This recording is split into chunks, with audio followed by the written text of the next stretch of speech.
Neste episódio do podcast Trivium, o Bernardo e eu contamos com a presença do nosso amigo António Pedro Barreiro, que inclusive já participou no nosso podcast. Desta vez, veio falar sobre aquilo que tem sido o seu estudo sobre o liberalismo e as sociedades liberais. Partindo de obras de autores como Francis Fukuyama, Patrick Denime e outros, o António fez-nos um retrato brilhante de quais são os problemas e os limites das sociedades liberais, bem como algumas condições para manter os seus aspectos positivos. Esperemos que gostem.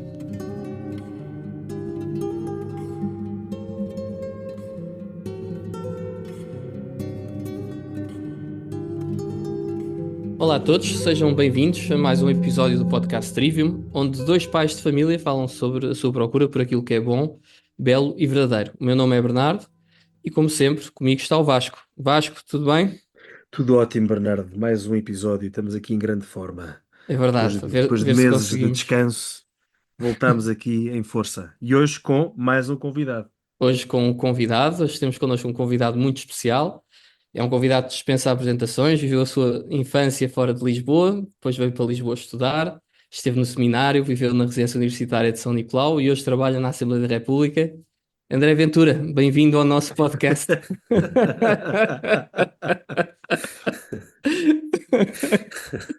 E um amigo de longa data, não é, Bernardo? Um amigo de longa E um data. amigo de longa data. Um amigo de longa data. Não, mas fora de brincadeiras, o nosso convidado hoje é o António Pedro, que os nossos ouvintes que acompanharam a rubrica A Caminho da JMJ já o conhecem, onde apresentou o Beato Pier Giorgio Frassati.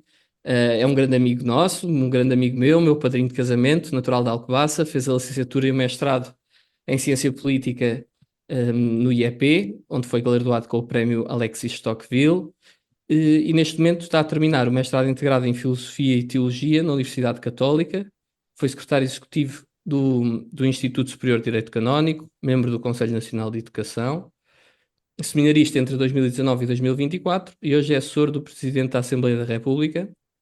Pronto, além disso, tem vários artigos publicados em jornais, cá em Portugal, sobretudo no Observador, mas também em revistas internacionais, e acaba de vencer o prémio literário Padre Jorge Júlio Esteves Pinheiro, na sua primeira edição, com o belíssimo texto, que eu desde já recomendo, podem encontrar na internet, O Príncipe do Pó. António, obrigado por teres aceitado o nosso convite uma vez mais. Bem-vindo ao nosso podcast. Obrigado, fiquei muito contente com o convite e então com esta apresentação fiquei mais nervoso. Não me esqueci de nada de fundamental. Não, o mais É importante só, era ser padrinho de casamento do Bernardo. mas é só preciso dizer, quando o António Pedro veio falar ao podcast sobre o Pier Giorgio Frassati, não falou só sobre a vida do Beato, deu um contexto político e social Histórico e da Itália, histórico que foi, daquela aliás, que época. tornou esse episódio particularmente interessante, de entre todos, foram todos bons, mas esse com essa nuance, pronto, que também mostra aquilo que são os interesses do António e é também com muito gosto, e é por isso com muito gosto que te recebemos aqui. Para falar sobre o quê, Bernardo? Eh, se calhar, antes de irmos ao tema, acho que se percebe que, sendo a especialidade do António, ou uma das especialidades, que o António fala bem sobre uma série de assuntos, mas a filosofia política, vamos acabar por ter uma conversa que anda à volta disso. Mas antes de entrarmos na filosofia política, eu gostava de começar pelo fim da minha apresentação, para já agora perguntar, António, se nos podes falar um bocadinho deste prémio Padre José Júlio Esteves Pinheiro, de onde é que isto apareceu? E este teu texto do Príncipe do Pó, o que é que nos fala, se quiseres partilhar com os ouvintes? Sim, é uma coisa muito simples, conta-se rapidamente. Eu tenho raízes familiares na zona da Guarda, eh, tenho ainda alguma família a viver lá e, e portanto tenho alguma ligação afetiva àquela zona. E isto tenho acompanhado já há alguns meses o trabalho de uma fundação, que eu aproveito para fazer alguma publicidade, que é a Fundação Família Luzia Esteves Pinheiro, que é uma fundação que foi criada numa pequena aldeia no concelho de Almeida, da Guarda. É uma aldeia que se chama Malhada Sorda, e essa aldeia, como é ali na Raia, junto à fronteira com Espanha, durante uma boa parte da sua existência fez parte de uma diocese espanhola. E isso quer dizer que tem uma igreja muito imponente, Quem entra naquela aldeia não imaginaria isso, mas de facto é uma aldeia muito pequenina com uma igreja muito grande e com frescos belíssimos nas paredes e com um trabalho arquitetónico muito impressionante. E essa igreja estava a cair, estava com graves problemas, e então esta fundação tem feito um trabalho muito importante a partir da sociedade civil, com a colaboração também da autarquia, da junta de freguesia, para requalificar aquela igreja. E eu já acompanho há algum tempo este trabalho que eles estão a fazer. Eles começaram a tirar o altar barroco da igreja e atrás descobriram estes tais frescos, que são uma coisa fantástica. E pronto, e entretanto esta fundação lançou também este prémio literário que é dedicado a este padre, José Júlio Esteves Pinheiro, que foi um padre que acompanhou os nossos imigrantes em França, aquela zona do país, como saberão, tem uma tradição de muita imigração, sobretudo para a França e para outros países. E então lançaram este prémio literário, aberto a cidadãos portugueses, de qualquer idade, e era para escrever um mini conto. O meu chama-se O Príncipe do Pó, e o tema tinha que ter a ver com esta questão da imigração. E, portanto, o meu texto fala sobre isso. É um texto muito, muito pequenino e muito simples, mas eles lá acharam que eu devia receber este prémio e fiquei muito contente por receber e, sobretudo, por poder lá ir e testemunhar este trabalho tão importante que eles têm feito. Boa. Olha, e recomendo que eu já li o texto. Vasco, não sei se tiveste a oportunidade de ler ou não, mas é um texto de facto muito pequenino, mas bonito. E por isso recomendo aqui, desde já aos nossos ouvintes, também esta pequena leitura. Então, Onde é que se pode ler? Peço desculpa já agora. tens na internet, mas o António Internet? Pedro ou eu também te podemos enviar. Podemos pôr na descrição do vídeo. Já agora, António, não levas a mal. Não leva mal, parece Não muito levas bem. a mal. Pronto. Ótimo. Então, fazemos assim. Então, saltando aqui um bocadinho para, se calhar, para o tema principal, para o grosso da nossa conversa hoje, nós hoje gostávamos, se calhar, de começar a falar um pouco sobre liberalismo contigo. O sistema da democracia liberal é seguramente uma conquista importante da nossa civilização e hoje é um sistema que é inquestionável, mas nem sempre foi assim. E na tua tese de mestrado, se calhar, pegando aqui noutro documento, noutro texto teu bom e que também está público na internet, tu procuras compreender como é que chegamos onde estamos hoje e defendes que os fundadores da filosofia política moderna, Hobbes, Locke, Maquiavel, tinham como denominador comum uma influência, consciente ou não, do pensamento nominalista. E pronto, antes de entrarmos, se calhar, no liberalismo, um, achas acho que poderia ser interessante, se calhar, explicar-nos um bocadinho o que é isto do nominalismo, quem foi Occam e em que medida, então, é que, do teu ponto de vista, esta corrente filosófica, se podemos chamar assim, está de alguma forma na origem do pensamento moderno, em particular do pensamento dos precursores do liberalismo. Sim, acho que é um tema leve para começar, filosofia do século XIV, parece muito interessante. Estamos no Uh, podcast Trivium, não é? certo. Sim, é mais ou menos como dizes, eu gostei da maneira como puseste a questão. Deixa-me dizer primeiro que, de facto, uh, definir o que é o liberalismo pode ser uma coisa um bocadinho complicada de fazer, porque liberalismo pode ser uma coisa muito específica, não é? Nós em Portugal hoje até temos um partido liberal, mas dentro do Partido Liberal os liberais não se entendem sobre o que é o liberalismo. Portanto, há muitas correntes liberais, umas mais de liberalismo clássico, outras ligadas a um filão mais americano, que nós aqui em Portugal chamamos de liberalismo social, mas a palavra liberalismo no contexto americano significa liberalismo social ou progressismo, como nós às vezes também ouvimos dizer agora. Há também uma outra corrente que é o chamado libertarianismo. Há outras ligadas à chamada escola austríaca da economia. Depois há outras mais radicais que estarão mais na onda do chamado anarcocapitalismo, do minarquismo, enfim, há muitas correntes liberais, não vale a pena entrar nessa complicação. Nós podemos dizer de facto, como tu disseste muito bem, que grosso modo o liberalismo é o sistema político em que nós vivemos. Nós vivemos no Ocidente, não é? Nos Estados Unidos, na Europa, nos países ocidentais. Aquilo que nós chamamos de democracia liberal. Pronto, e, portanto, todos sabemos o que é o sistema político em que nós vivemos, que tem, como tu também disseste, muita coisa boa e, sobretudo, nós acho que devemos ter uma humildade muito grande para perceber que, como somos seres sociais e seres comunitários, somos sempre muito determinados pelos contextos em que crescemos e, portanto, nós somos todos filhos do liberalismo, somos todos liberais, de alguma maneira. E não há como escapar a isso, porque é a educação que nós tivemos, é a formação que nós tivemos, são as influências que temos, e portanto não vale a pena combater isso. É o sítio onde nascemos, é a forma como nascemos.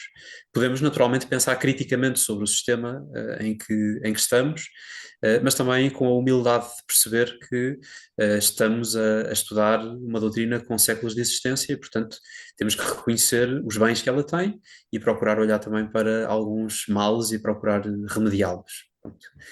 Um, Depois, tu falavas aí sobre as origens do liberalismo e sobre a minha tese de mestrado. Um, eu acho que qualquer, qualquer tese, qualquer afirmação intelectual tem sempre o risco de ser uma simplificação. E eu não pretendo, com a minha tese, argumentar que esse filósofo que tu falaste, que foi o filósofo que eu estudei, o Guilherme de Ockham, que é um frade franciscano do século XIV, responsável pelo. Não diria propriamente pelo surgimento, porque ele não foi o primeiro, mas foi ele que articulou de uma forma mais explícita aquilo que nós conhecemos como nominalismo, que eu já posso explicar a seguir o que é. De facto, o que eu faço na minha tese é procurar encontrar algumas notas comuns entre o pensamento político e, sobretudo, o pensamento filosófico deste autor e o pensamento de outros autores que apareceram nos séculos seguintes, o Maquiavel, o Thomas Hobbes e o John Locke, que eu considero que são três figuras intelectuais muito importantes para a formação do liberalismo enquanto doutrina política. Um, Se o Ockham é uma espécie de avô do liberalismo, bem, poderá ser, mas não será certamente o único, não é? Até porque nestas coisas normalmente não conseguem sair só da cabeça de uma pessoa, nem de uma só doutrina. O que eu procurei foi mapear, cartografar aqui um percurso intelectual que não é assim tão estudado e que me parece que pode aqui também ser um contributo para entender o que é o liberalismo e como é que o liberalismo surgiu. Então, o que é isto do nominalismo? O nominalismo, que era a tese que o Ockham defendia e que ele articulou, no fundo é uma reação a um excesso da filosofia escolástica. Portanto, a filosofia escolástica, no seguimento da filosofia clássica, na Idade Média, estava a procurar catalogar as várias coisas existentes, portanto, os vários entes, em categorias mais vastas. Dou um exemplo. Quer dizer, nós olhamos para um ser individual que tem as características de um cavalo e chamamos-lhe cavalo. E ao fazermos isso, estamos a inseri-lo, dizia a filosofia escolástica, estamos a inseri-lo numa espécie, que é a espécie dos equídeos ou dos cavalos. E essa espécie depois está dentro de um género, que são os mamíferos, e por aí fora, pronto. Portanto, no fundo, o que a filosofia escolástica procurou fazer foi dar consistência, dar existência a estes termos, como esta ideia da espécie ou do género, ou outras coisas, a qualidade, a quantidade, dar uma consistência real a estas coisas. Portanto, considerar que elas não são apenas categorias lógicas ou linguísticas que nós usamos para poder falar sobre a realidade, mas que elas, de alguma maneira, estão presentes na própria realidade. Parece assim uma coisa muito abstrata, mas no fundo o que quer dizer é que isto torna possível considerar que a realidade que nós estamos a ver obedece a uma racionalidade própria. Porque se os entes individuais não são meramente indivíduos, mas se eles se inserem em categorias mais vastas de pertença, e se estão estruturados em relação uns com os outros, então significa que eles estão organizados de alguma maneira, não é? Portanto, há uma racionalidade nas coisas existentes. E essa racionalidade não somos nós, seres humanos, que estamos a justapô-la à realidade criada, mas na verdade estamos a descobri-la na realidade criada. Portanto, ela já lá estava, nós é que estamos só a descobri-la. Espero que isto faça sentido, é um bocadinho Está complicado de claríssimo. explicar. Pronto, Está a tese claríssimo. do Ockham é que estes termos, as espécies, os géneros, as qualidades, as quantidades, são unicamente termos lógicos, ou seja, são proposições que São nós palavras. criamos, Só. sim, são, exatamente, ele usa mesmo um termo latino que é flatus vocis, meras vozes, não é? São conceitos ocos, não têm uma existência na realidade criada. Porquê é que eu acho que isto é uma coisa importante?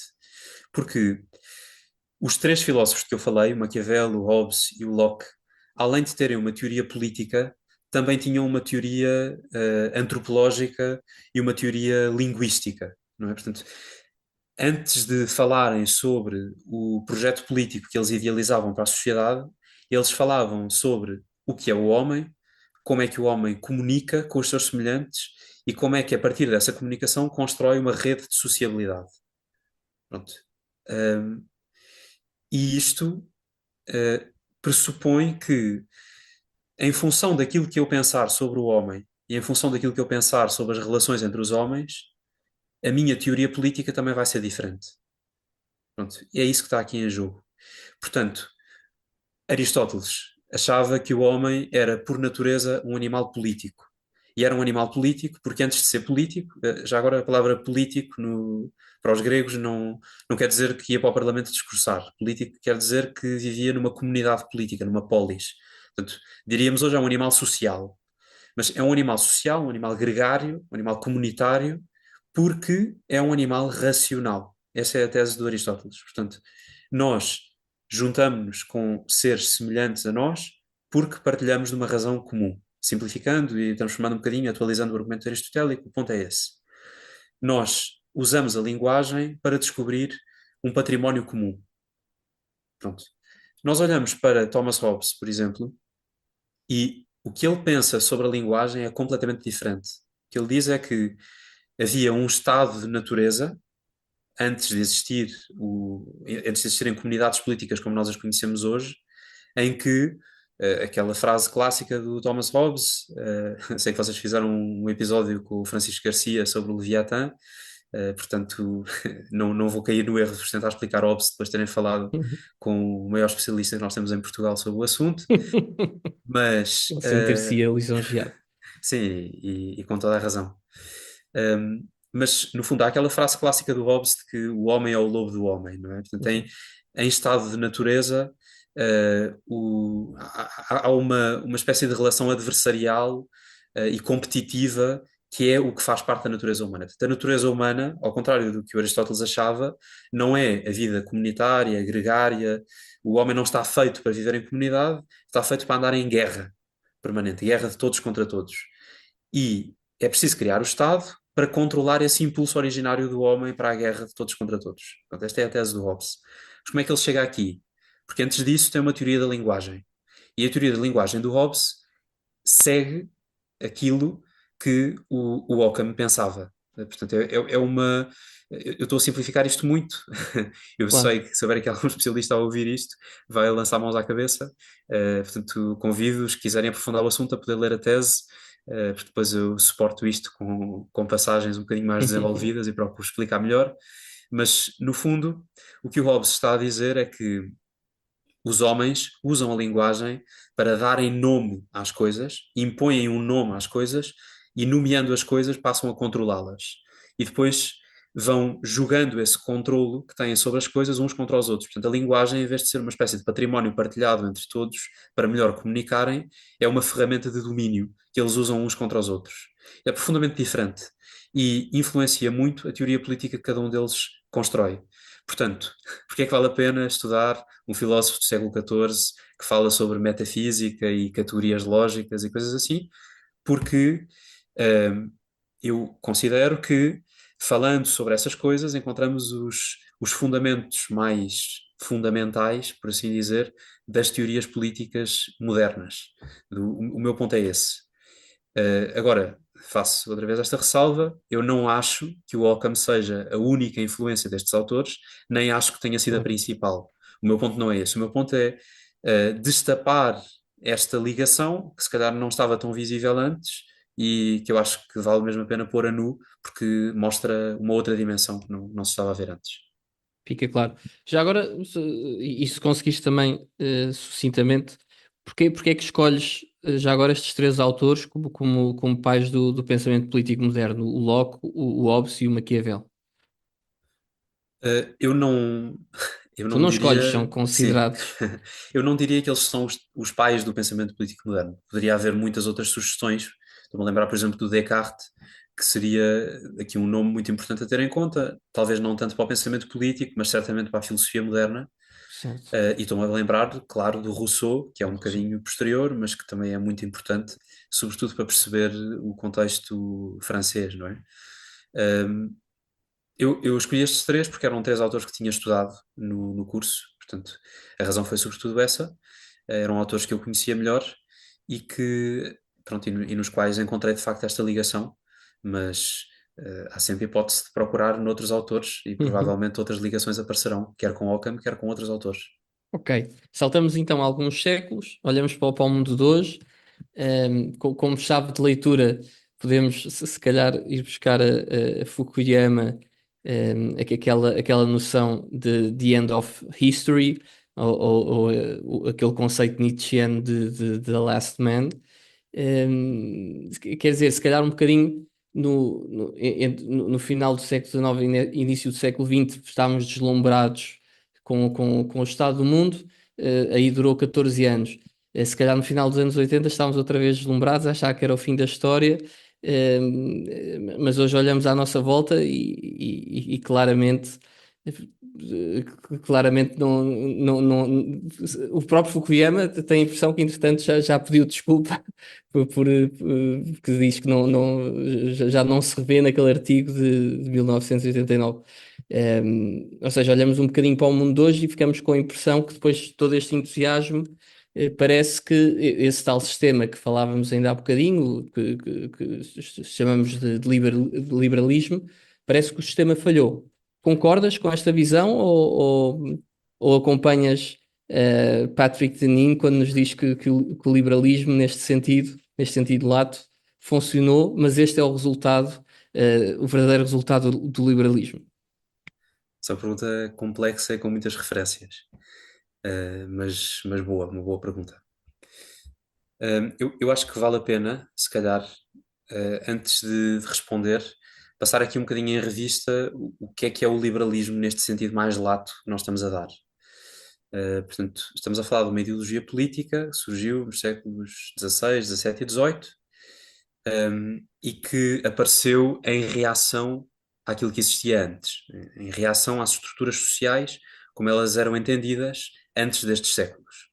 Portanto, era uma sociedade, o que nós tínhamos antes, marcada por relações de privilégio, relações de autoridade, uma sociedade de ordens, não é? Portanto, com clero, nobreza e povo, estruturada desta maneira, com relações de vínculo feudal, em que cada membro da sociedade tinha um papel a desempenhar na sociedade, tinha deveres e tinha também obrigações para com. E tinha alguns direitos também. Mas sempre direitos. Por exemplo, no caso do povo, o que é que acontecia?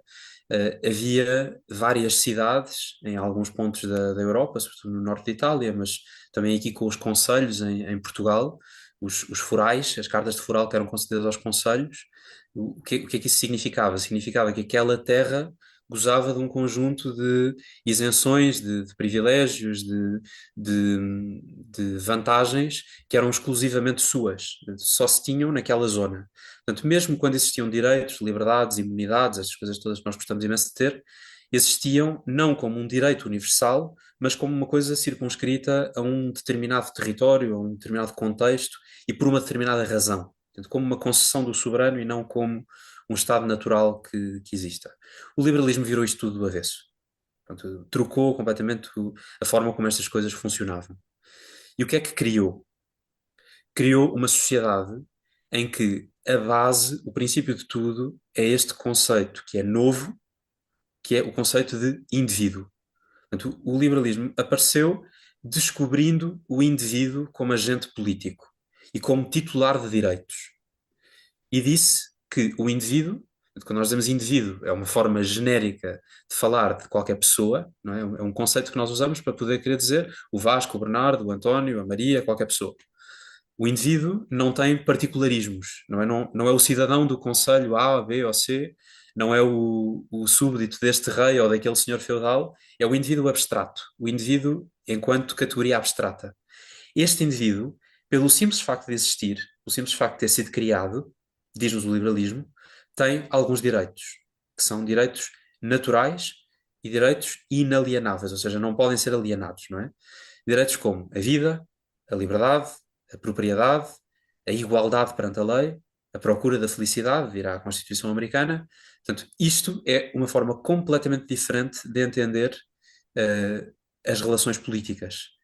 O Estado passa a ser uma realidade posterior, uma realidade que vem depois do indivíduo e que se constitui em função do indivíduo para proteger os seus direitos.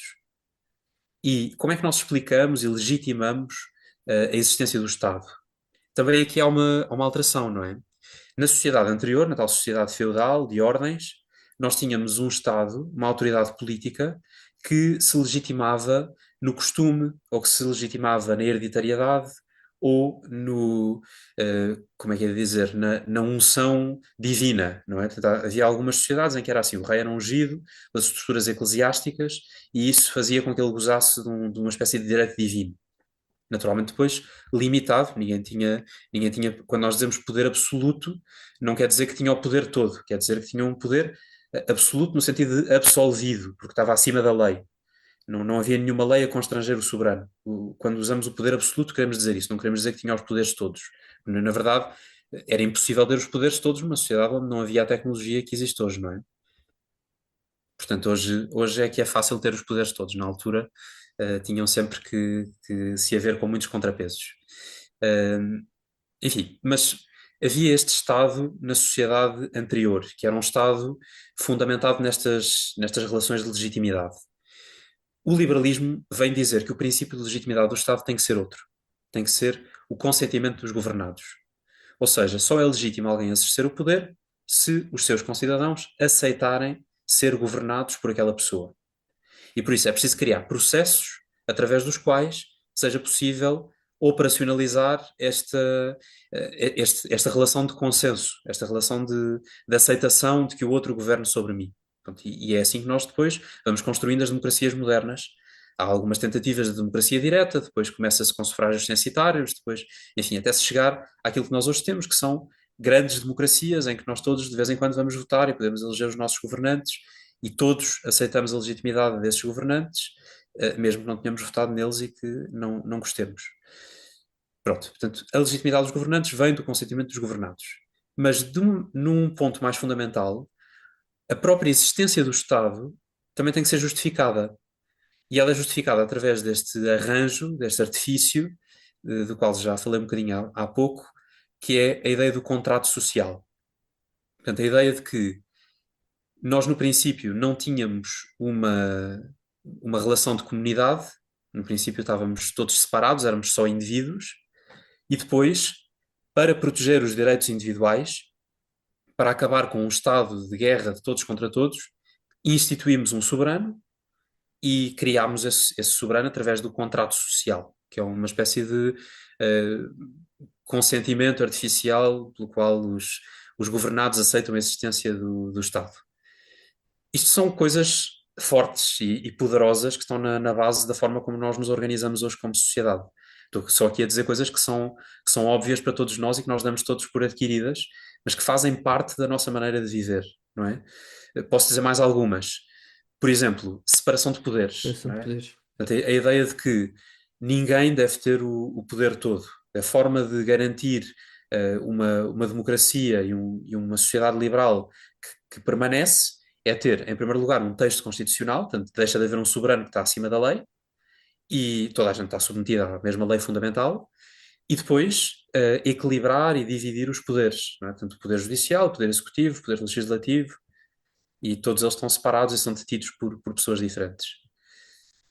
Um, Depois, há aqui uma outra questão, que é quando o liberalismo descobre ou cria o indivíduo,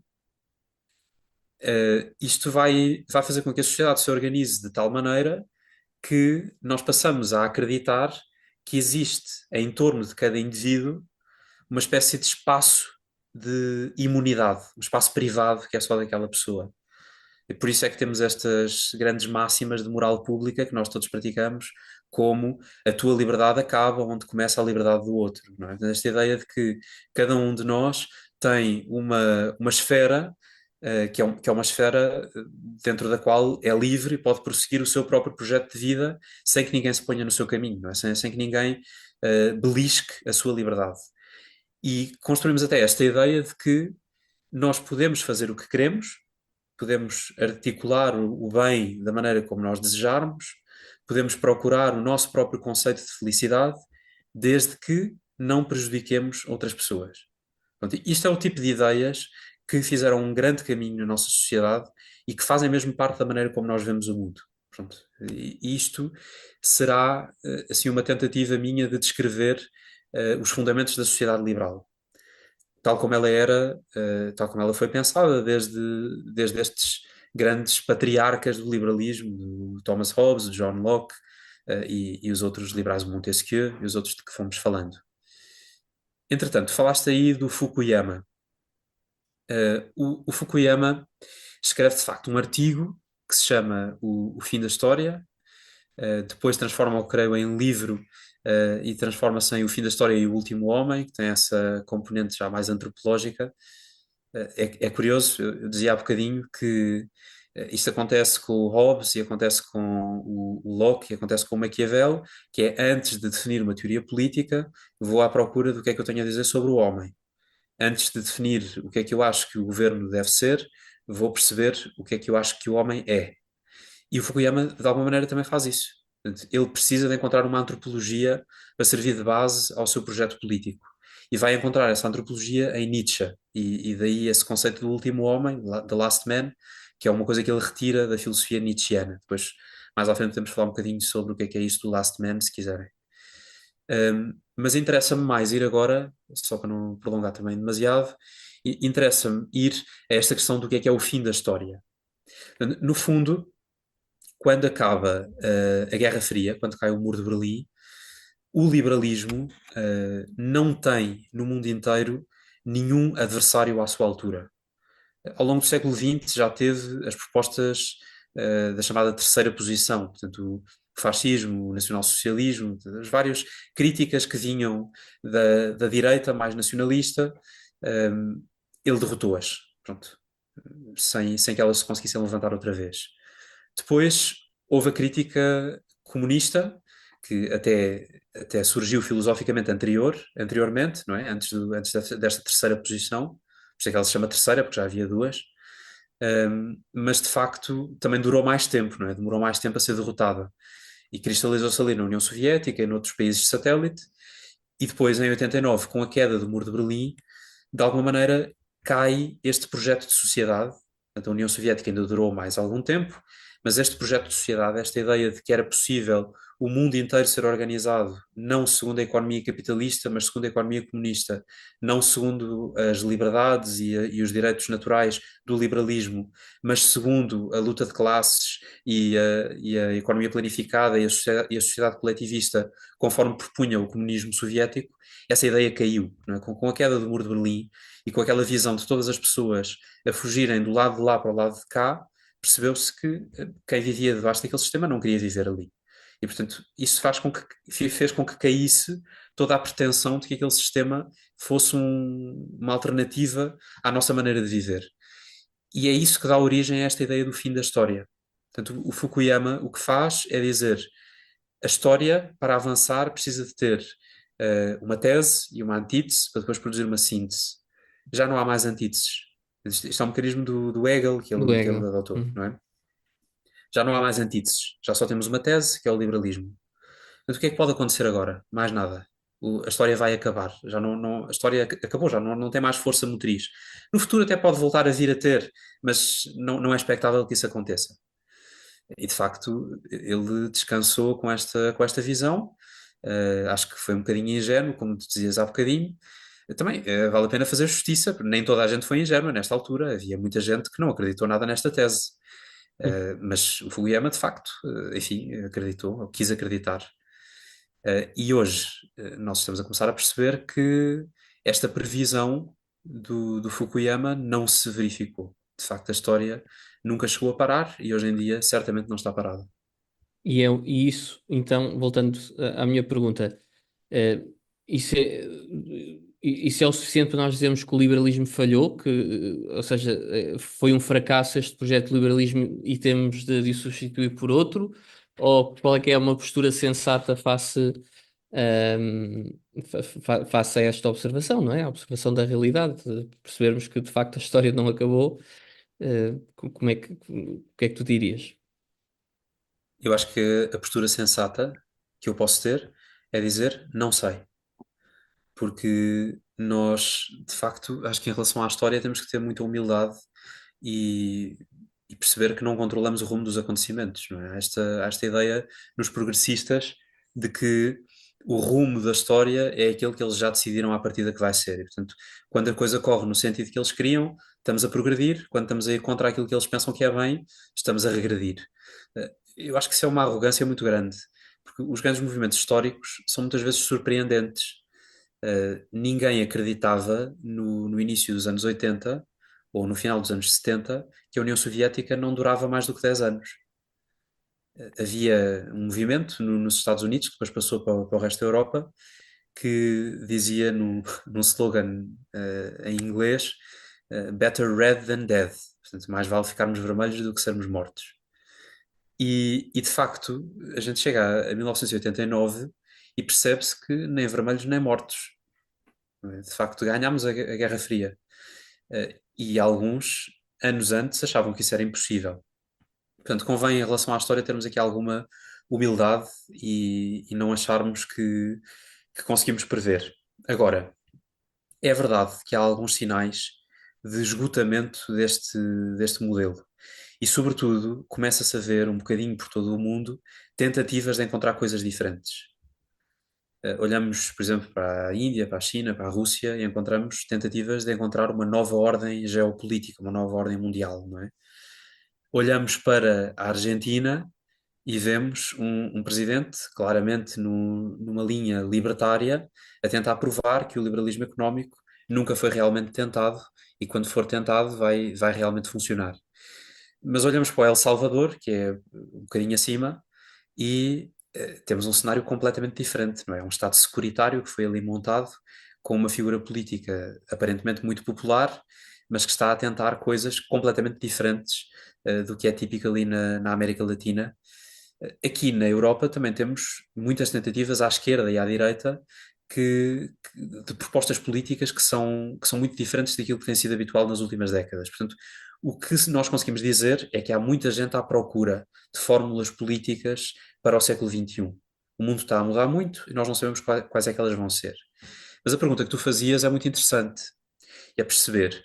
Nós estamos com alguns problemas na sociedade atual. Podemos depois falar deles, mas eh, posso dizer alguns. Quer dizer, estamos com uma desigualdade económica bastante significativa.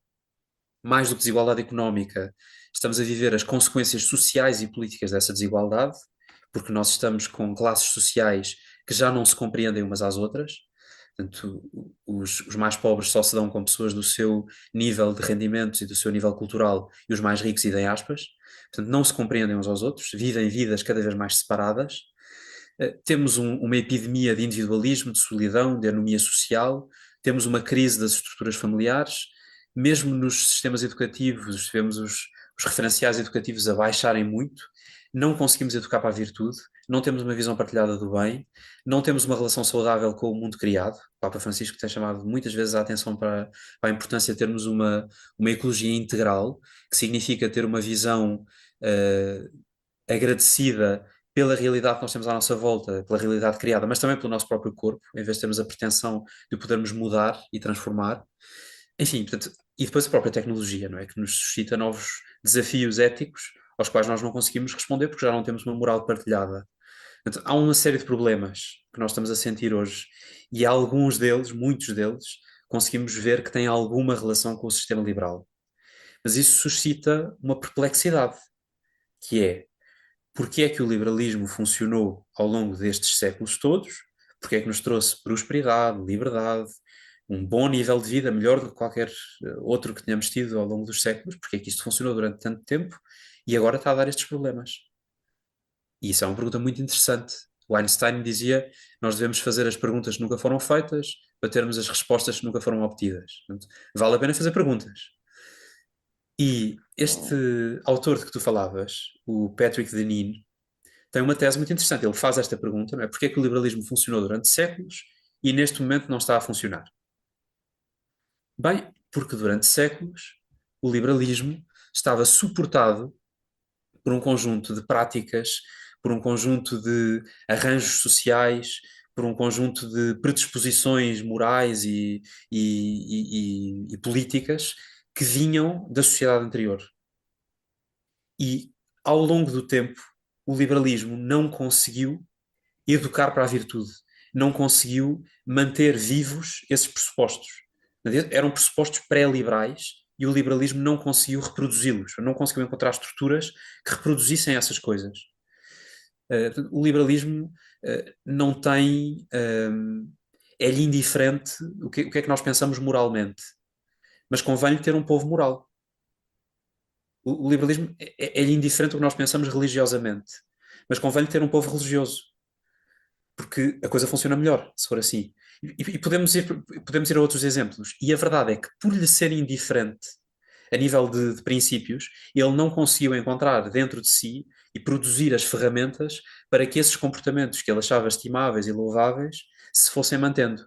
Então podemos, desculpa interromper-te, mas é que é um Desculpa. raciocínio complexo e se calhar para perceber se estamos todos a assimilar bem o que estás a dizer. Ou seja, nós podemos Deixa-me só dizer. rematar então. Ok, remata. Porque este é só para chegar à conclusão dele. O que é que ele diz?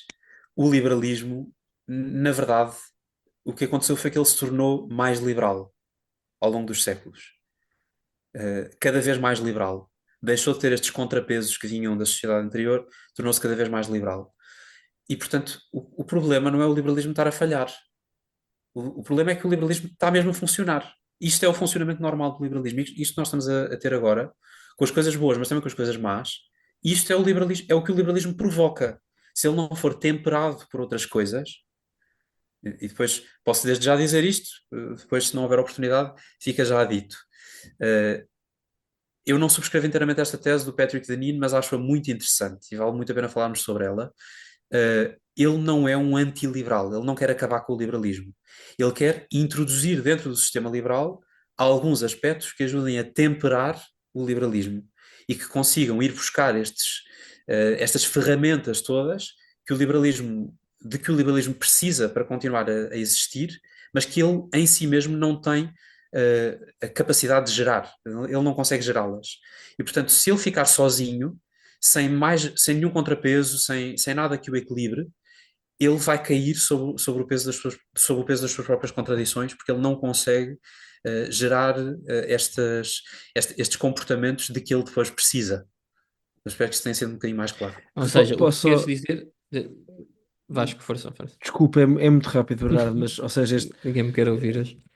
não, não queremos todos ouvir, mas só para perceber, este esvaziamento, no fundo, que é o resultado, esvaziamento de todas as estruturas vá pré-liberais, se quiseres, e que tu, como estás a explicar, que de alguma forma sustentaram o liberalismo, hum, ou seja, aqui a pergunta é que se também vai esvaziando o próprio homem, não é? E aquilo que, ou seja, o último homem do Fukuyama, não é? Aquele homem, quase um homem amorfo, não é? Sem vontade, não é? A minha questão é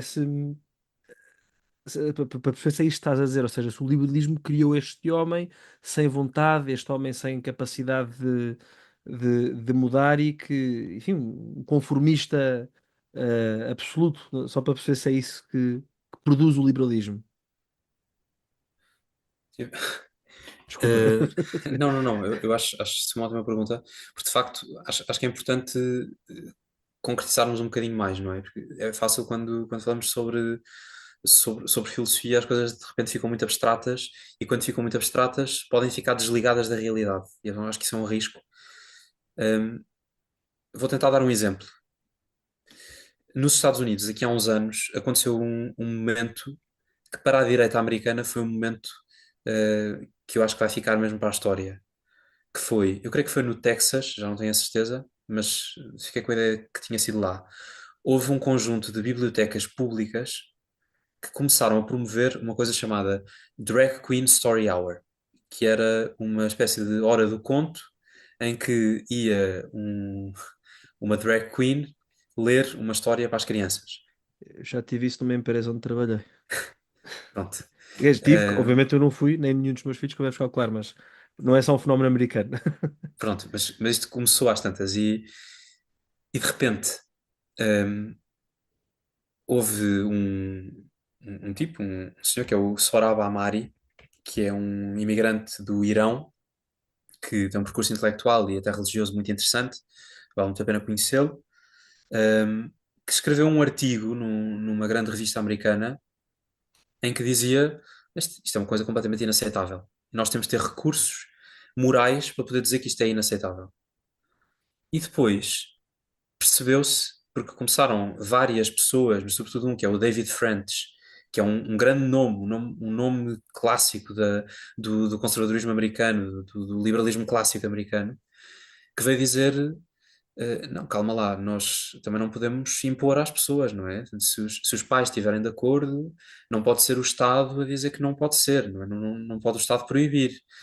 Eh, Portanto, de repente, o que é que se percebeu?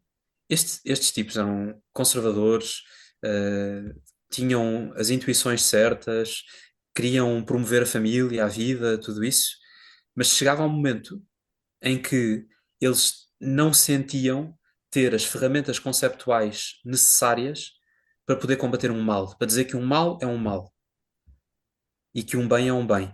Não dá para fazer, às tantas, estamos só a discutir liberdade individual. E o bem é uma coisa que cada um tem que definir por si próprio. Portanto, ficamos aqui nesta espécie de terra de ninguém. Mas o que é que acontece? Dizemos que o Estado tem que ser neutral, mas depois temos um Estado que faz campanhas para reduzir a iliteracia. Portanto, em princípio, prefere ter gente letrada do que iletrada. Não é neutral. Faz campanhas contra a obesidade. Portanto, em princípio, prefere ter pessoas saudáveis do que não saudáveis. Também não é neutral. Faz campanhas para pedir às pessoas que usem o cinto de segurança, que é uma coisa que, se elas não usarem, só as prejudica a elas. Portanto, em princípio, parece não lhe ser indiferente se as pessoas morrem ou não nos acidentes de tráfego, não é? Mas depois, o Estado consegue falar sobre estas coisas todas, iliteracia, obesidade, segurança rodoviária, economia, exportações, consegue falar sobre essas coisas todas, e quando se chega a assuntos morais, não tem uma resposta para dar. Não tem recursos conceptuais para poder dizer nós acreditamos na liberdade, mas isto é bem, isto é mau. E eu acho que isto dá conta de uma certa crise de moral pública que nós temos nas sociedades ocidentais neste momento. O que é que se propõe? Não se propõe eliminar a liberdade individual e ter o Estado a escolher por nós. Acho que isso, ninguém propõe uma coisa dessas, seria absurdo, não é?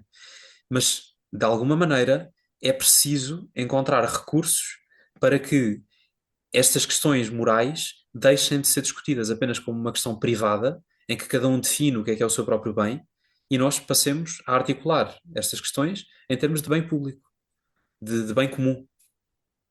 E isso não está a conseguir acontecer neste momento. Portanto, eu penso que um dos principais problemas tem a ver com isso. Ou seja, António, então podemos dizer que ehm, ehm, o liberalismo ou as democracias liberais, se quiseres, para funcionarem,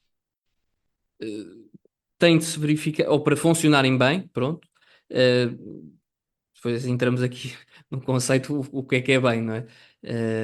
Mas, mas para funcionarem bem, as democracias liberais precisam de uma série de pressupostos, nomeadamente esse pressuposto que é termos uma visão moral partilhada, pelo menos, que o próprio sistema liberal não é capaz de garantir. Ou seja, o sistema, para funcionar bem, depende de pressupostos que ele próprio não garante. Ou seja, Sim, é isso. o sistema eh, funcionar bem, não sei se me estou não sei se estou a Sim, escolher bem aqui as eu palavras, diria percebes o que eu que quero para dizer? qualquer sociedade Ou seja, funcionar, não é que o sistema seja bom ou mau por si só, pode funcionar bem se existir, por exemplo, uma base moral sólida, um conjunto de valores que sejam partilhados, uma comunidade, quer dizer. É possível o liberalismo funcionar se houver determinados pressupostos que estão verificados? Essa é a minha questão. Ou seja, os pais fundadores americanos deixaram escrito que aquela Constituição era para um povo moral. Não é indiferente. Não é indiferente para quem é que ela se destina. Agora podemos ter aqui uma discussão de 3 horas sobre o que é um povo moral, porque é o que nós especializamos em fazer isso hoje em dia, não é? Em desconstruir tudo. Mas se calhar são coisas muito mais simples, não é? Um, é impossível gerir uma sociedade em que nós não pratiquemos a verdade uns com os outros, em que não digamos a verdade uns aos outros. É impossível gerir uma sociedade em que a vida seja desconsiderada como valor. É impossível gerir uma sociedade em que não haja uma visão partilhada sobre o que é bem e o que é mal. Nós, hoje em dia, acreditamos que é possível termos uma sociedade em que simplesmente concordamos em discordar. Portanto, cada um Sim, articula o bem da sua maneira e concordamos em discordar. E há certos bens em que está tudo bem ser assim, não há problema nenhum. Se a mim me apetece mais uma Coca-Cola e passando a publicidade, e a vocês vos apetece mais um iced tea, cada um pede o seu, e não há problema nenhum, cada um procura o seu bem. Mas há outros tipos de bens em que isso não funciona assim. Há tipos de bens que, para funcionarem, têm que ser partilhados, têm que existir uma comunidade. Se eu cumprir as regras de trânsito, mas mais ninguém cumprir, bem, isso não me serve de nada, não é? Se calhar até fico prejudicado. Portanto, há coisas que só funcionam se nós tivermos de facto uma sociedade em que há uma visão partilhada sobre o bem. Isso não se faz através de uma imposição de cima para baixo, não se faz através da destruição dos sistemas liberais ou do fim da democracia, ninguém está a sugerir isso, mas de facto vale a pena pensar criticamente sobre estas coisas, para perceber como é que podemos criar uma, um conceito partilhado, uma noção partilhada sobre o bem. António, tu tenho estado aqui, pronto, obviamente estou aqui a ouvir e está-me a surgir aqui uma ideia. Porque apesar de tudo, ou seja, as sociedades liberais promovem um conjunto de valores que parecem funcionar como cola, se quiseres. Por mais, enfim, não que eu acredite nos valores, pelo menos na forma como eles são propostos pelas sociedades liberais, mas obviamente, enfim, até que a palavra que tem origem na palavra liberal, não é? A liberdade, também ouve-se muito falar em tolerância, portanto, são conceitos também eles, obviamente, muitíssimo elásticos, não é? Não é? Naturalmente, mas que parecem aqui colar a sociedade. E, por outro lado, também parecem, e estou aqui a insistir muito na palavra, parecem ter algum sucesso em manter estas sociedades unidas face àquilo que são as novas ameaças, não é? Há bocadinho, pronto, falavas de, bem, 89, cai o muro de Berlim, 91, dissolve-se a União Soviética e no fundo, é o fim da história. Mas em 2001 temos o 11 de setembro, não é? E o 11 de setembro também vem alterar, quer dizer, ainda estamos um bocadinho a viver a reboque disso, não é? Embora de forma mais esporádica e mais localizada, então em Portugal é algo que não, enfim, que não é, ainda não é um tema, mas enfim, ou poderá começar a ter. Enfim, também agora os fenómenos de imigração também são muitíssimo mais visíveis em toda a Europa, não é? E obviamente isso acarreta, enfim, coisas boas e coisas menos boas, mas aqui a questão é, desculpa lá, estou aqui a dar uma de volta, mas não sei se foi depois não sei se foi depois dos atentados no Bataclan, em Paris, ou do Charlie Hebdo, não sei, mas foi via-se o Macron, mais uma série enfim, de líderes europeus à frente de uma parada, não é? De uma parada, não é uma parada, meu Deus, uma manifestação, vá, pela liberdade e pela tolerância, não é? E aqui a minha pergunta é, ou seja, diante destas críticas que estás aqui a propor, e que serão as críticas certamente do Patrick Denim, e que eu acompanho, não é? Como é que se explica também estes movimentos de resistência, se eu puder dizer assim, das sociedades liberais, ou pelo menos aqueles que as representam? Sim, acho que é uma ótima pergunta. Um, eu diria, em primeiro lugar, que a liberdade e a tolerância são valores muito importantes, tal como outros valores liberais também são muito importantes. A importância do respeito pela propriedade, a igualdade de todos perante a lei. Quer dizer, eu não quero voltar a uma sociedade em que homens e mulheres não são iguais perante a lei. Portanto, há um conjunto de conquistas civilizacionais que nós fizemos que não são para deitar fora. O que nós temos que pensar, e aquilo que o Patrick Deneen propõe que se pense no livro dele, não é como destruir o liberalismo. É, vou tentar dizer desta maneira, como salvar o liberalismo de si próprio. Ou seja, a liberdade e a tolerância são valores importantes? São. Não são valores absolutos? Não, também não são absolutos. Um, e Mas isso que estás a sobretudo, dizer já é controverso, já não é consensual. certo, nada do que eu estou a dizer é consensual, espero eu. Um, uma das questões que me parecem muito importantes, e aproveito esta pergunta do Vasco para falar também um bocadinho sobre isto. O liberalismo precisa de ter cidadãos conscientes, participativos. O liberalismo, a democracia liberal, não é? As nossas democracias liberais precisam de cidadãos conscientes, participativos, formados, investidos no bem comum, interessados em preservar a sociedade para as futuras gerações. Enfim, precisa de gente com estas características todas. Consegue produzir cidadãos assim? É uma boa pergunta. Lá está a fazer as perguntas que nunca foram feitas. Certo. Sim, nós, por exemplo, eu dou muito valor às chamadas estruturas intermédias. Portanto, a família, as comunidades religiosas, as associações locais, comunidades de bairro, o próprio poder autárquico, as IPSS, etc. Essa rede de associativismo, de estrutura de corpos intermédios, cria uma massa crítica na sociedade, cria particularismos. Portanto, deixamos de ser indivíduos abstratos e passamos a ser fulano tal, filho de fulano e de fulana, que vive em determinado sítio, que se empenha na sua terra, que tem uma determinada família, enfim, portanto, uma relação de pertença que deixa de ser uma mera relação abstrata entre indivíduo e Estado. E porquê é que isto é importante? Porque estas estruturas intermédias criam uma rede de proteção entre o indivíduo, ou gosto mais de dizer, a pessoa, e o Estado. Quanto mais, isto é um bocado contraintuitivo, mas eu posso explicar melhor e estou muito crente nesta tese, que é uma tese de vários autores. Quanto mais individualista for uma sociedade, mais estatista ela se vai tornar. Porque quanto mais divididas as pessoas estiverem, quanto mais separadas umas das outras, quanto mais sozinhas, mais elas vão precisar de um poder tutelar que venha por cima delas. E mais vulneráveis vão estar a esse poder. Isso é o Eh, conceito de despotismo suave, está ligado com isso. sim, exatamente. É um conceito introduzido pelo Alexis de Tocqueville, que era um grande filósofo e sociólogo francês, creio que do século XIX, acho que não estou a cometer 19, sim. 19.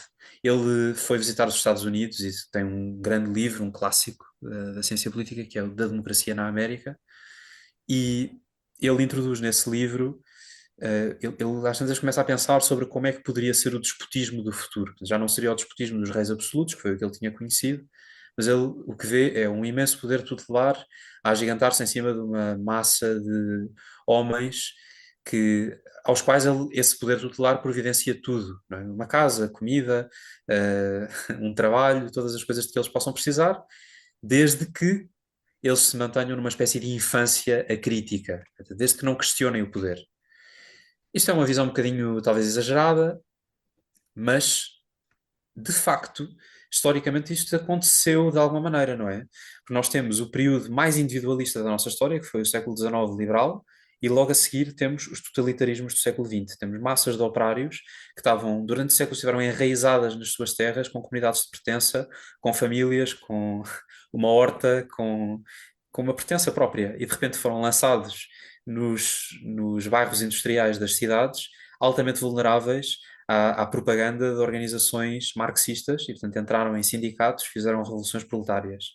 E temos classes médias às quais aconteceu um processo muito semelhante em Itália, na Alemanha, mas para o lado destas posições fascistas e nacionais-socialistas, não é? Portanto, estes regimes totalitários só foram possíveis dentro de um caldo de anomia social e de destruição dos corpos intermédios.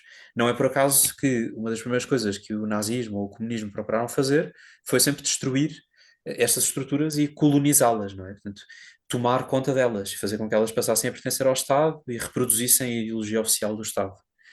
E por isso existe, é claro que isto é um grau máximo, mas em graus intermédios isto também existe uma relação entre o aumento do poder do Estado e o individualismo. E eu diria que uh, se o liberalismo só conseguir produzir indivíduos separados uns dos outros, se não conseguir criar uma sociedade um, com famílias fortes, com comunidades locais fortes, tornar-se-á mais vulnerável ao crescimento do Estado e a soluções de poder tutelar do Estado. Portanto, o liberalismo precisa de, ou seja, não é indiferente para a sobrevivência do liberalismo se há famílias fortes ou não. Joga-se mesmo o futuro do liberalismo nisso. E por isso é que eu acho tão estranho que nós construamos sistemas políticos em que se tornou tabu dizer que é importante defender a família. Por exemplo, é só um exemplo que estou a dar, podia dar outros, de outras estruturas intermédias, que de facto é mesmo importante nós conseguirmos apoiar, porque a própria sobrevivência do nosso modelo político, contraintuitivamente, está dependente muito mais da sobrevivência dessas estruturas do que propriamente do individualismo em si. Não sei se isto faz sentido para vocês. Deixa-me só para ver se consigo, ou seja, resumindo aqui e também puxando aqui a brasa, quer dizer, à doutrina social da Igreja, dirias que o princípio da subsidiariedade seria o meio de sobrevivência do próprio liberalismo.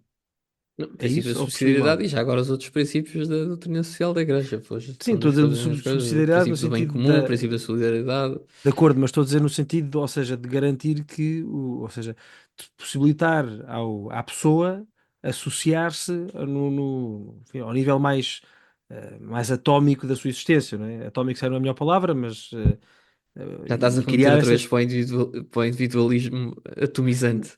Exatamente, não é? Por isso é que eu disse que atómico não é. Ou seja, a possibilidade, possibilitar ao indivíduo associar-se, não é? Acho que é até a grande observação do Alexis Tocqueville nos Estados Unidos é ele depara-se com uma sociedade com pessoas que se associam por tudo e por nada, não é? E que isso, no fundo, é um garante, não é? Da própria sociedade americana. E a minha pergunta é essa, António, se vês como. hum, Pronto, estou a dizer o da subsidiariedade porque falaste em indivíduos e a subsidiariedade é um bocadinho o inverso disso, ou seja, são as pessoas que se associam ao nível, pronto, aos vários níveis que tu referiste há pouco. E pergunto se vês isso como antídoto, hum, para a sobrevivência do liberalismo, a par, naturalmente, dos outros princípios que o Bernardo mencionou. Eu acho que a subsidiariedade é uma consequência, ou seja, tem que existir uma rede de estruturas subestatais fortes e depois o Estado reconhece a existência dessas entidades e permite que elas façam o seu trabalho, não é? Um, Agora, eu também gostava de dizer, eu acho que a sociabilidade e esta, esta tendência para a associação que as pessoas têm não é uma coisa que precise de ser ensinada, ou melhor, ensinada se calhar até precisa, mas não precisa de ser criada. Isso é a nossa natureza, nós, acho eu, acredito mesmo nisso, nós tendemos para isso. O problema é que nós introduzimos na sociedade estímulos que nos conduzem para o contrário, achando que isso é mais liberal. E se calhar, na pureza dos princípios, até é de facto mais liberal. Só que o problema é que depois não funciona, não é? O próprio liberalismo cai vítima desse seu próprio liberalismo excessivo, se quiserem.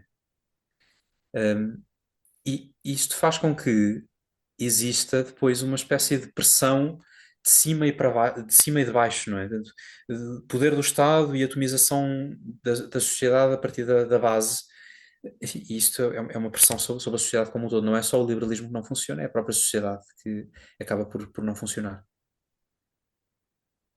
Voltando aqui um pouco atrás,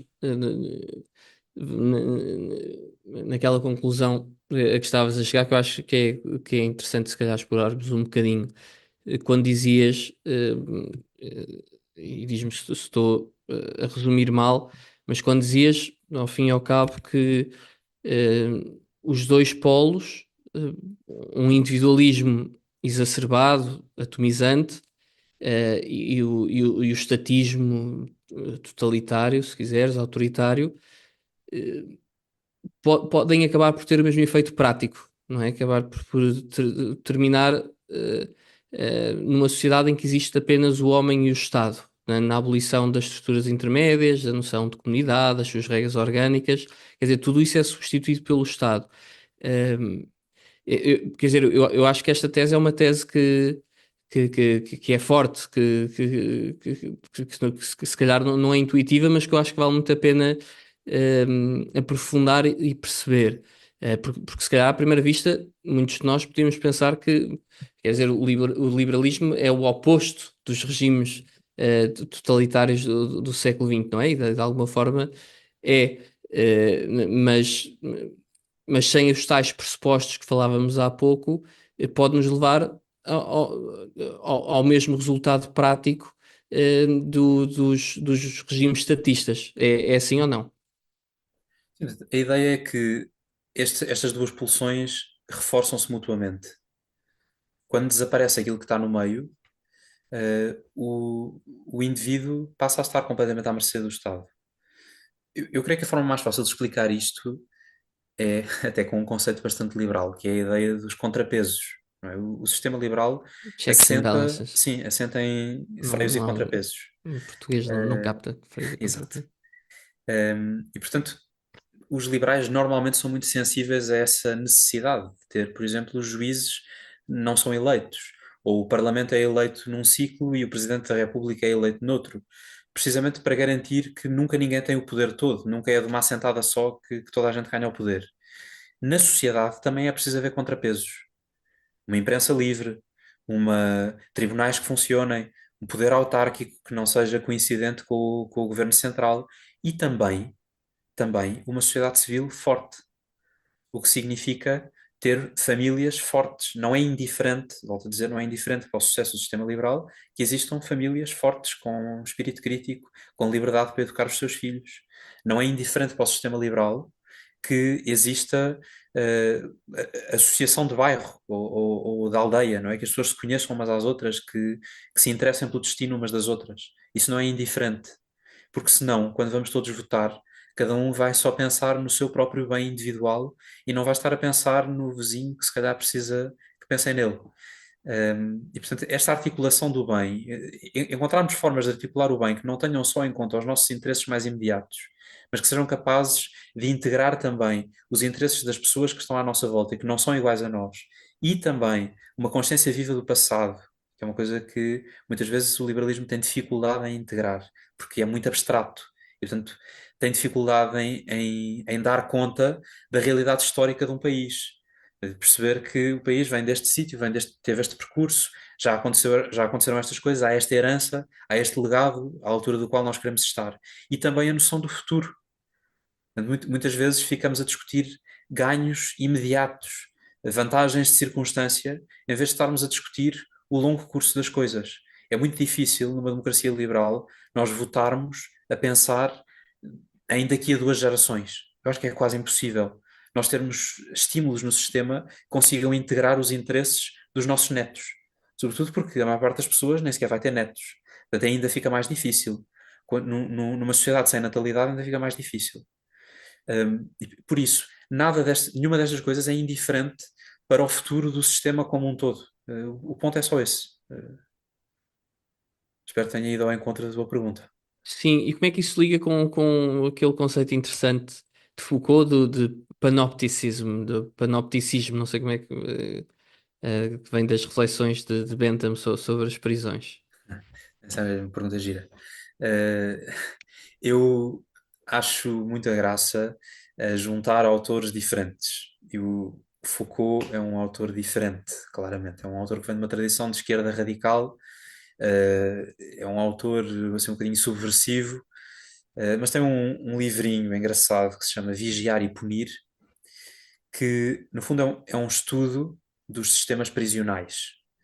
E aquilo que o Foucault procura perceber é como é que, ao longo dos séculos, as sociedades foram vigiando e punindo aquilo que consideravam ser um comportamento hum, subversivo. Pronto.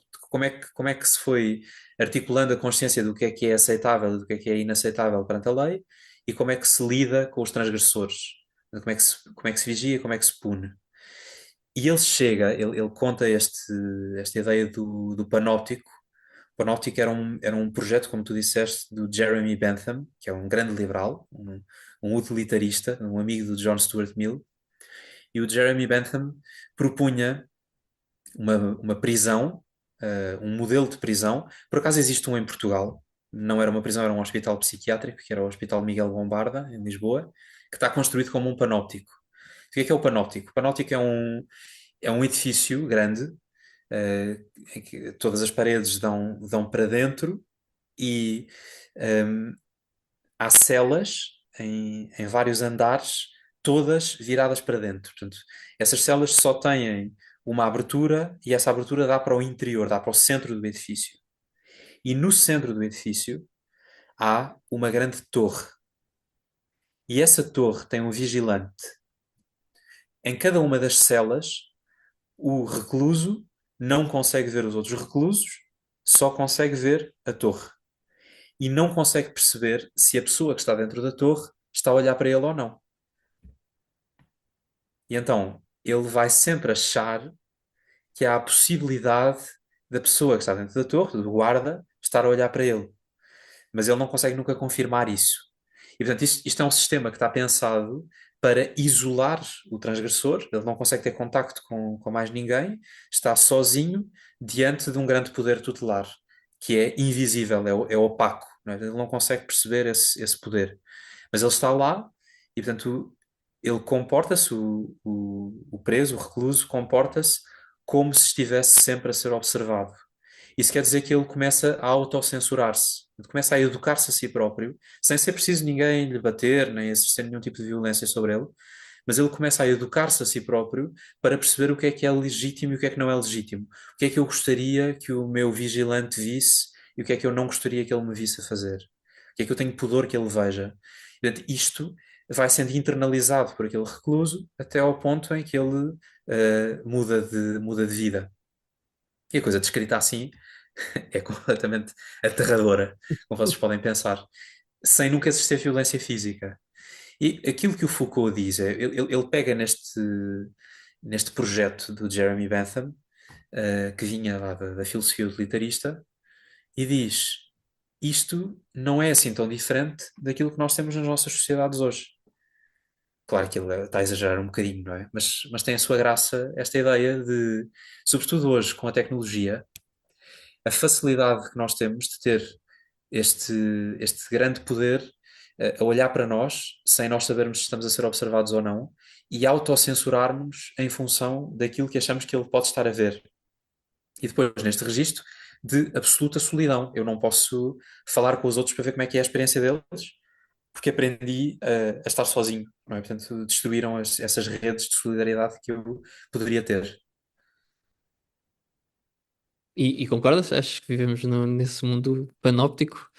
Não, acho que é um exagero, mas acho que estas provocações são Pode sempre haver muito interessantes. pistas Sim. É sempre que um se podem bocadinho de pegar. verdade. António, então, olha, tentando se calhar aqui resumir um bocadinho, ou seja, o sistema democrático, liberal, em que vivemos hoje, quer dizer, poderia funcionar ou poderia, ou funciona, se houver aqui uma série de pressupostos, discutimos muito isto. O que é que eu queria perguntar-te também? Ehm, mesmo eh, mesmo vivendo numa, quer dizer, assumimos que existe esta crise que é uma crise de identidade e de pertença a uma comunidade. Eh, mas podemos dizer que mesmo que isso seja politicamente negado, em prol deste superindividualismo, atomizador, na realidade, mesmo que o Estado negue essa característica, é algo que está inscrito na nossa própria natureza. Ou seja, é algo que vai sempre estar lá, um germe, numa pequena semente na nossa natureza, essa necessidade que nós temos, está inscrita na nossa natureza e, portanto, nunca vai poder ser totalmente apagado. Ou seja, também para dar aqui um bocadinho uma nota de esperança, porque à altura parece que é o fim da história, mas o fim da história no sentido negativo. Mas quer dizer, nós sabemos que nós temos uma natureza, nós sabemos que existe a verdade, nós sabemos que há uma moral, que há um direito natural. E, quer dizer, nunca nenhum Estado vai poder apagar isso. Nunca nenhum Estado vai poder apagar isso. Ponto número um. Ponto número dois. Então, eu não sei, eu só sei que o Danilo já escreveu um novo livro que não conheço, não sei se tu leste, Mudança de Regime. Não sei qual é que é a solução que ele propõe, mas quais é que, do teu ponto de vista, podem ser pistas, podem ser possíveis soluções, então, para recuperarmos, recuperarmos esta visão de comunidade? Pronto, são duas perguntas. Sim, quer dizer várias coisas sobre isto, se me permitirem. Primeiro, eu não sou nada pessimista. Eu acho que nós estamos a viver uma época fantástica. É uma grande, grande graça podermos estar vivos neste tempo. E acho que também não é por acaso que estamos vivos neste tempo, é porque temos alguma missão a desempenhar aqui. Portanto, não tenho nada uma visão derrotista nem pessimista. Acho que é um tempo muito, muito interessante para estarmos vivos. Como o Papa Francisco diz muitas vezes, nós não estamos a viver numa época de mudança, estamos a viver numa mudança de época. E as mudanças de época são muito boas. Primeiro porque, como nós não somos progressistas, não temos a arrogância de achar que já sabemos o que é que vem a seguir.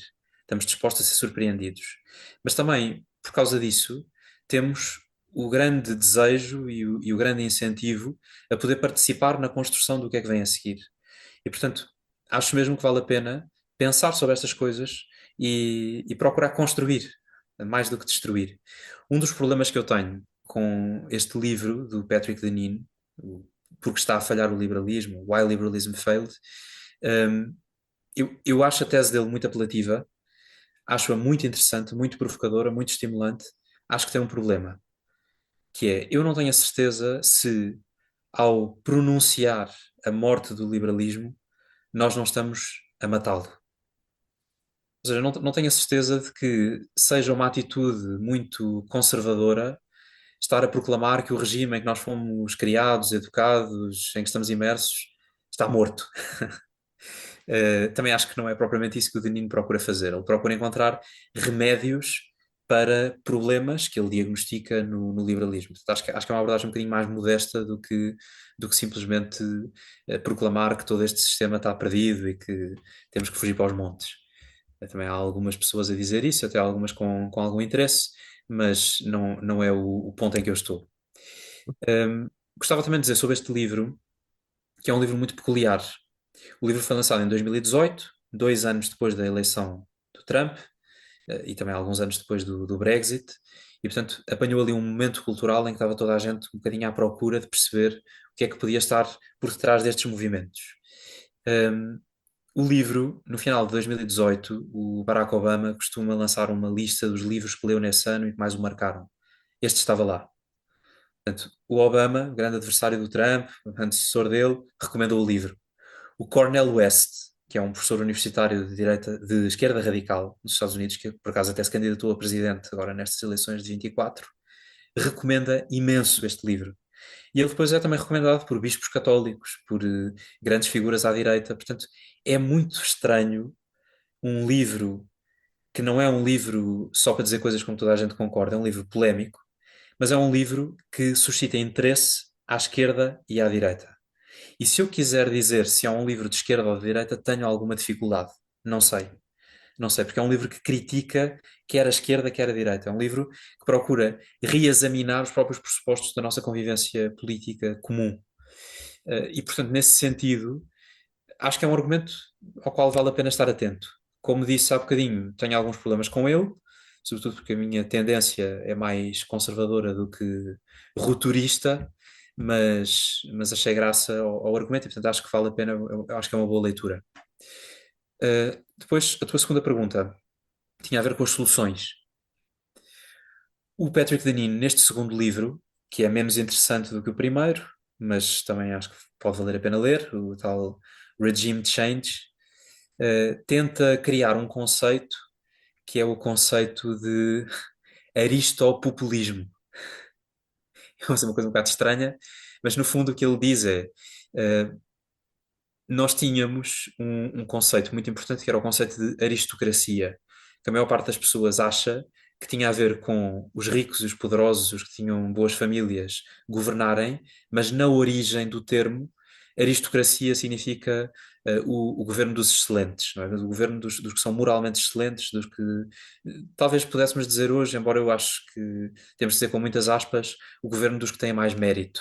Eu não gosto nada da palavra mérito, da outra conversa, mas enfim.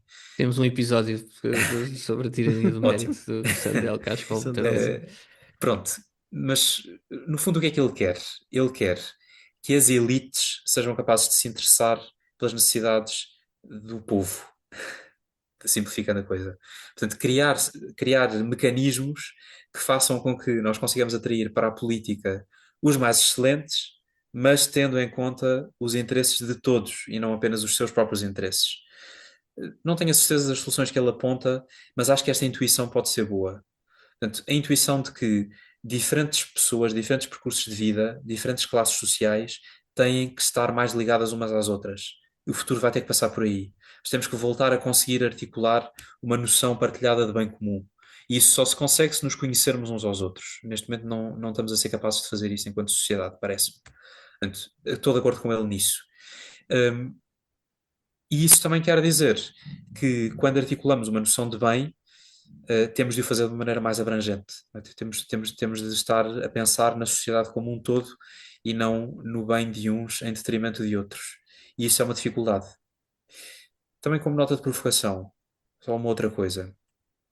Nós passámos muitas décadas a achar que a maior ameaça à liberdade individual era o poder do Estado. Hoje nós vivemos em sociedades muito diferentes. Sociedades em que algumas grandes empresas geram mais riqueza do que o PIB do nosso país e do que o PIB de países médios. Uma sociedade em que há empresas que já são capazes de cunhar moeda e essa moeda ser reconhecida, que eram prerrogativas que a maior parte dos senhores feudais não tinha no tempo do feudalismo. Portanto, nós estamos numa época, numa mudança de época, bastante incerta.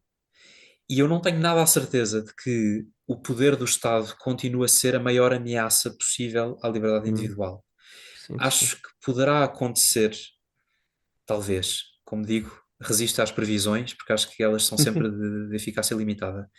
Mas acho que é possível nós descobrirmos a viver numa realidade em que o uso do poder do Estado passará a ser encarado com mais naturalidade por aqueles que sempre resistiram a usar o poder do Estado porque achavam que isso era uma ameaça à liberdade individual.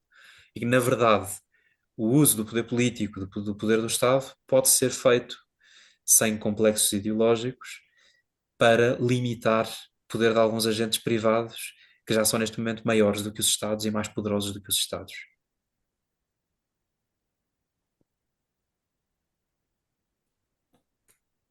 É que nós estamos aqui com um vídeo, os ouvintes não estão a ver, isto é como se fosse a rádio, temos de descrever o que é que está a acontecer. Eu acho que estava a fazer assim um fixe com o dedo aqui para o António. O livro do então Regime Change, algumas pistas interessantes. Um, então, agora, se calhar aqui já estamos a chegar ao fim do nosso tempo. Tinha se calhar só mais uma ou duas perguntas, um ou dois temas que gostava de explorar, ainda que de forma mais superficial. Um, o primeiro, então, perceber nestas sociedades em que vivemos, um, há uma certa, ou seja, começamos a ver uma certa reação, não é? Tu no início da conversa descrevias isso mesmo, não é? Que vias, não sabemos qual é que é a solução, sabemos e parece que o próprio facto deste livro ter interessado a tantos polos diferentes da sociedade, também isso é um bocadinho uma prova de que há um sentimento generalizado de um certo desencantamento, não sei se a palavra existe, mas um certo descontentamento com o estado das coisas atualmente. E quando isto acontece, lá está, começam a surgir muitas, aqui algumas possíveis soluções, ou pelo menos algumas propostas, todas elas muito diferentes. Referiste os casos da Europa, da América Latina, os próprios Estados Unidos têm um presidente, digamos, fora do comum. Mas para além da política, também na cultura começa a haver algumas reações, não é? Parece que, eh, como sociedade, eh, ao depararmos com, com esta falha do liberalismo, não quero chamar com este falhanço do liberalismo, mas não estando contentes com o estado a que isto chegou, eh, procuram aqui algumas soluções. E às vezes as soluções eh, podem ser extremadas e elas próprias serem um problema, se calhar, maior ainda do que aquele que eles querem resolver. E isto aqui eh, faz-me pensar, por exemplo, que quer dizer, esta crise que nós vemos da vontade, que o Vasco também referia há bocadinho, começam a surgir alguns movimentos um pouco extremos de reação a algo que é mau, mas também eles próprios parecem um bocadinho mal. Falo, por exemplo, de movimentos como este Red Pill Masculinity, esta coisa do Andrew Tate e de alguns outros, que no fundo há a crise da masculinidade, que é uma destas crises e que nós temos também um episódio dedicado a isso, responde com uma resposta no extremo oposto de uma masculinidade que essa sim se pode chamar tóxica, não é? Do homem como o mulherengo, com prostitutas, que consome pornografia, que quer dizer que se realiza nisso. Numa escala muito menor, temos também aqui o apogeu de pensadores populares, como é o caso, por exemplo, do Peterson e das suas 12 regras para a vida. Como é que tu Numa olhas escala para menor, estes? eu diria que tem uma escala maior do que. Sim, numa escala maior, na medida em que chega a mais pessoas e mais pessoas se revêem Sim, nisso, mas numa escala menor, na medida em que é uma resposta menos extrema, é uma resposta um bocadinho mais razoável. Penso que podemos concordar com isso. Como é que tu olhas para estes movimentos também mais culturais, não necessariamente políticos, mas mais culturais? mas é uma ótima pergunta e acho que apanha muito bem o momento cultural em que nós estamos neste momento. Um, eu acho que de facto há muita gente à procura e eu não sou especialista em nenhum desses movimentos que tu falaste, conseguiria imaginar outros. Um, creio que podia dizer uma coisa que é sempre um mau negócio deixarmos definir pelas caricaturas que fazem de nós. E boa parte desses movimentos, não estou a falar do Jordan Peterson, porque eu acho que é um fenómeno diferente e merece outro tipo de tratamento, mas esse do Andrew Tate e de outros influencers do nosso tempo, o, parece-me que o principal problema deles é um, aceitarem a caricatura que fazem deles. Portanto, se algumas correntes mais extremistas dizem que os homens são todos assim, então nós, já que temos a fama, vamos ter o proveito. Acho que é assim que se entra nesse tipo de vivência. Já que nos dizem que nós temos uma masculinidade tóxica, então vamos mesmo ter uma masculinidade tóxica. Já que nos dizem que somos fascistas, vamos mesmo ser. Um, creio que isso não é resposta. E assim como acho mal que condicionemos a nossa intervenção cultural e cívica para agradar aos nossos adversários, também não me parece muito mais inteligente deixarmos condicionar para desagradar aos nossos adversários. Acho que é o mesmo tipo de resposta. É uma resposta muito primária, um, e em que estamos a deixar que os outros nos definam. Portanto, não é a forma certa de fazer.